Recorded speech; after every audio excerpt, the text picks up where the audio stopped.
ഒരു ദിവസം ഞാൻ ആദ്യം വർക്ക് ചെയ്തിരുന്ന വിദ്യാലയത്തിൽ ഒരു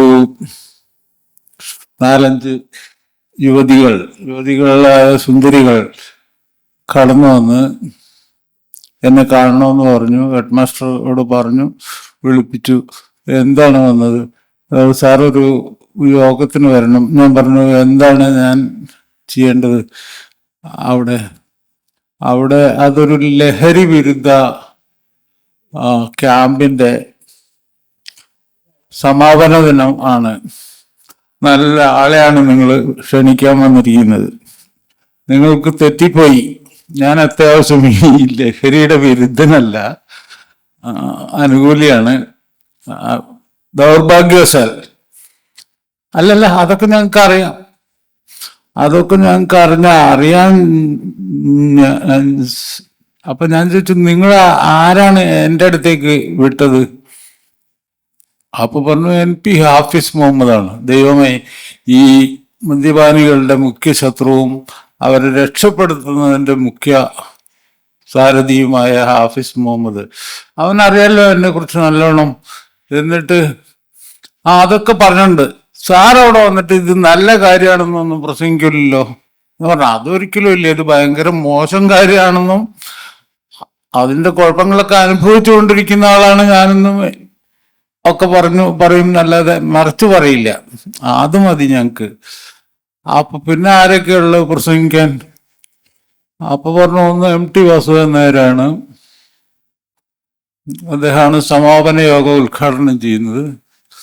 അപ്പൊ ഞാൻ പറഞ്ഞു, ശരി, കുറച്ചു ദൂരം യാത്ര ചെയ്യാനുണ്ട്, അദ്ദേഹത്തിന്റെ കൂടെ യാത്രയാവാലോ, ഞാൻ വരാന്ന് പറഞ്ഞു. അവിടെ ചെന്നിട്ട് അന്ന് MT ചെയ്ത ഒരു പ്രസംഗമുണ്ട്. ആ പ്രസംഗം എങ്ങനെയാണെന്ന് ഞാൻ വിശേഷിപ്പിക്കാം നിങ്ങൾക്ക് മനസ്സിലാവാൻ വേണ്ടി. അത് ഒരാള് പെട്ടെന്ന് ചോദിച്ചു എന്ന് വിചാരിക്കുക, ഈ എഴുത്തുകാരന് അല്ലെങ്കിൽ കലാകാരന് മദ്യം അല്ലെങ്കിൽ ലഹരി പ്രചോദകമാണോ, ഇൻസ്പയർ ചെയ്യുന്ന ഒരു ഘടകമാണോ എന്ന ചോദ്യത്തിന്റെ ആരോ ചോദിച്ചതുപോലെ അതിന്റെ ഉത്തരം പറയുന്നത് പോലെ ആയിരുന്നു MTയുടെ പ്രസംഗം. മനോഹരമായൊരു പ്രസംഗം, വിദേശങ്ങളിലെ ഉദാഹരണങ്ങളൊക്കെ ഉദ്ധരിച്ചുകൊണ്ടാണ് അത് പ്രസംഗിച്ച് അത് പറഞ്ഞു. അപ്പൊ ഇവിടുന്ന് അവിടെ എത്തുവോളം എന്നോട് കമാന്നൊരക്ഷരം വേണ്ടിയിട്ടില്ല. തിരിച്ചു വരുമ്പോ എന്നോട് ഒരു ഖേദപ്രകടനം പോലെ പറഞ്ഞു, ബഷീറിനെ കുറിച്ച് പറയാൻ മറന്നുപോയി എന്ന് പറഞ്ഞു. അന്ന് കുറച്ച് കൊല്ലം മുമ്പാണ്. ബഷീറിനെ കുറിച്ചൊന്നും എനിക്ക് വ്യക്തിപരമായി അത്ര അറിയില്ലായിരുന്നു. അപ്പൊ ഞാൻ ചോദിച്ചു, ഈ ബഷീർ ഇങ്ങനെ വല്ല ലഹരിയൊക്കെ ഉപയോഗിച്ചിരുന്നോ വാസുട്ട? അപ്പൊ എന്നോട് ചോദിച്ചു, പോളന് ഈ ബഷീറിന്റെ കൃതികൾ ഇത്ര ചെറുതായി പോയത് എന്താണെന്ന് അറിയാമോ? പറഞ്ഞു, ആരും ഒന്നും പറഞ്ഞു കേട്ടിട്ടില്ല, ഒന്നും വായിച്ചിട്ടുമില്ല. എന്നാൽ അത് അദ്ദേഹം ലഹരി ഉപയോഗിച്ചുകൊണ്ട് ഒരു വരി പോലും എഴുതിയിട്ടില്ല. അങ്ങനെ എഴുതിയതുകൊണ്ട് ഇത് കഴിഞ്ഞിട്ട് വേണം എന്തെങ്കിലും ചെയ്യാൻ എന്ന മട്ടിലാണ് അദ്ദേഹത്തിന്റെ സാഹിത്യം ഉണ്ടായത്. മദ്യപിച്ചൊരു വരി എഴുതില്ല, ഇത് കഴിഞ്ഞാൽ വേണമെങ്കിൽ മദ്യപിക്കാൻ ആസക്തിയും ഉണ്ടാവാം. അപ്പൊ ആ ഒരു ആസക്തി പക്ഷെ അദ്ദേഹത്തിന്റെ സാഹിത്യത്തെ സംക്ഷിപ്തത എന്ന വലിയൊരു ഗുണത്തിലേക്ക് മാറ്റിയിട്ടുണ്ടോ എന്ന മട്ടിൽ ഒരു സംശയ രൂപത്തിൽ അദ്ദേഹം ബഷീറിനെ കുറിച്ച്, ബഷീർ ലഹരി തീരെ ഉപയോഗിച്ചിട്ടില്ല എന്ന് പറയേണ്ടിയിരുന്നു എന്നൊരു കുറ്റബോധത്തോടു കൂടി പറയാൻ വിട്ടുപോയി എന്ന് പറഞ്ഞു. പിന്നെ തിരിച്ചിവിടെ എത്തോളം അദ്ദേഹം വാചാലനായിരുന്നു. ഒരക്ഷരം എനിക്ക് പറയേണ്ടി വന്നില്ല, വെറും ശ്രോതാവായി തന്നെ ഇരിക്കാൻ ഉള്ള ഭാഗ്യമുണ്ടായി. ഇതൊരു കാര്യം. ഞാൻ പറയുന്നത്, MTയുടെ മിതഭാഷിയാണ്, മിണ്ടാത്തവനാണ് എന്നൊക്കെ പറയുന്ന അതുപോലെയുള്ള കുറെ മിത്തുകളുണ്ട്. അങ്ങനെയൊന്നും അല്ല. പറയേണ്ടവരോട് പറയേണ്ട ഘട്ടത്തിൽ പറയേണ്ട കാര്യങ്ങൾ വളരെ കൃത്യമായി പറയുന്ന വാചാലനായ ഒരു മനുഷ്യനായിരുന്നു അദ്ദേഹം.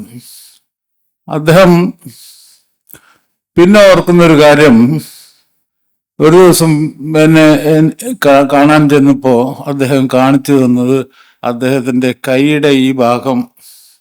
അപ്പൊ ഞാൻ നോക്കുമ്പോ എവിടെയോ വീണ് പരിക്കേറ്റ് ചികിത്സ കഴിഞ്ഞതിന്റെ ഒരു ലക്ഷണം. ഞാൻ ചോദിച്ചു, എന്താണ് പറ്റിയത്, എന്താണ് വാസുവേട്ട പറ്റിയത്?